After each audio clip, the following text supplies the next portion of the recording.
ಆಂಜನೇಯ ಈಗಲೂ ಇದ್ದಾನಾ? ಹಾಗಾದರೆ ಎಲ್ಲಿದ್ದಾನೆ? ಈ ಬಗ್ಗೆ ಒಂದಷ್ಟು ಮಾಹಿತಿ ಈ ವಿಡಿಯೋದಲ್ಲಿ. 7 ಜನ ಚಿರಂಜೀವಿಗಳಿದ್ದಾರೆ. ಚಿರಂಜೀವಿಗಳು ಅಂದರೆ ಸಾವಿಲ್ಲದವರು ಅಂತ. ಈ 7 ಜನ ಚಿರಂಜೀವಿಗಳಲ್ಲಿ ಅಶ್ವತ್ಥಾಮ, ಬಲಿ, ವ್ಯಾಸ, ವಿಭೀಷಣ, ಕೃಪ, ಪರಶುರಾಮ ಹಾಗೂ ಆಂಜನೇಯ. ಆಂಜನೇಯ ಸುಮಾರು 2.59 ಮಿಲಿಯನ್ ವರ್ಷಗಳ ಹಿಂದೆ, ಅಂದರೆ ಸುಮಾರು 25,90,000 ವರ್ಷಗಳ ಹಿಂದೆ ಇದ್ದ ಅಂತ ಹೇಳ್ತಾರೆ. ಹನುಮಂತ, ಹನುಮಾನ್ ಅಥವಾ ಆಂಜನೇಯ ನಮ್ಮ ಹಿಂದೂ ಸಂಸ್ಕೃತಿಯಲ್ಲಿ ಅತಿ ಹೆಚ್ಚು ಪ್ರಾರ್ಥಿಸಲ್ಪಡುವ ದೇವತೆಗಳಲ್ಲಿ ಒಬ್ಬ. ರಾಮಾಯಣದಲ್ಲಿ ಹನುಮಂತನದು ಪ್ರಮುಖ ಪಾತ್ರ. ಅವನು ರಾಮನ ಉತ್ಕಟ ಭಂಟ. ಆಂಜನೇಯನಿಗೆ ಒಂದು ಆಸೆ ಇತ್ತು.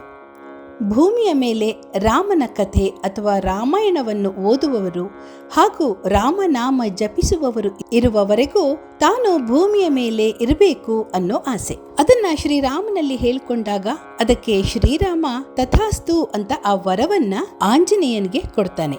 ಹಾಗಾಗಿ ಆಂಜನೇಯ ಚಿರಂಜೀವಿಯಾಗಿದ್ದಾನೆ. ರಾಮಾಯಣ ನಡೆದ ತ್ರೇತಾಯುಗದ ನಂತರ ದ್ವಾಪರ ಯುಗದ ಮಹಾಭಾರತದಲ್ಲೂ ಆಂಜನೇಯನ ಪಾತ್ರ ಇದೆ. ಒಮ್ಮೆ ದ್ರೌಪದಿ ತನಗೆ ಸೌಗಂಧಿಕ ಪುಷ್ಪ ಬೇಕು ಅಂತ ಬಯಸಿದಾಗ ಭೀಮ ಅದನ್ನು ಹುಡುಕೊಂಡು ಬರೋಕ್ಕೆ ಕಾಡಿಗೆ ಹೋಗ್ತಾನೆ. ಅವನು ಹೋಗುವಾಗ ದಾರಿಯಲ್ಲಿ ಒಂದು ವಯಸ್ಸಾದ ಕೋತಿ ರಸ್ತೆಯ ಮೇಲೆ ತನ್ನ ಬಾಲವನ್ನು ಹಾಕ್ಕೊಂಡು ಕೂತಿರುತ್ತೆ. ಇದನ್ನು ನೋಡಿ ಭೀಮನಿಗೆ ಕೋಪ ಬಂದು ರಸ್ತೆಯಿಂದ ನಿನ್ನ ಬಾಲವನ್ನು ತೆಗಿ ಅಂತ ಹೇಳ್ತಾನೆ. ಆದರೆ ನನಗೆ ಶಕ್ತಿ ಇಲ್ಲ ಅಷ್ಟೊಂದು, ನೀನೇ ನನ್ನ ಬಾಲವನ್ನು ಪಕ್ಕಕ್ಕೆ ಸರಿಸಿ ಹೋಗು ಅಂತ ಆ ಕೋತಿ ಹೇಳುತ್ತೆ. ಅಷ್ಟೊಂದು ಬಲಶಾಲಿ ಭೀಮ ಆ ಬಾಲವನ್ನು ಎತ್ತಿ ಪಕ್ಕಕ್ಕೆ ಹಾಕೋದಕ್ಕೆ ಆಗೋದಿಲ್ಲ. ಆಗ ಭೀಮನ ಗರ್ವ ಇಳಿಯತ್ತೆ. ಅವನಿಗೆ ಗೊತ್ತಾಗುತ್ತೆ ಇದು ಸಾಮಾನ್ಯ ಕೋತಿಯಲ್ಲ, ಬದಲಾಗಿ ಭಗವಾನ್ ಹನುಮಂತ ಅಂತ. ಹೀಗೆ ಮಹಾಭಾರತದಲ್ಲೂ ಆಂಜನೇಯ ಇದ್ದ ಅಂತ ಕಥೆ ಇದೆ. ಈ ಚಿತ್ರವನ್ನು ನೋಡಿ, ಇದು ರಾಮಾಯಣವನ್ನು ಓದುತ್ತಿರುವ ನಿಜವಾದ ಆಂಜನೇಯನ ಚಿತ್ರ ಅಂತ ಹೇಳ್ತಾರೆ.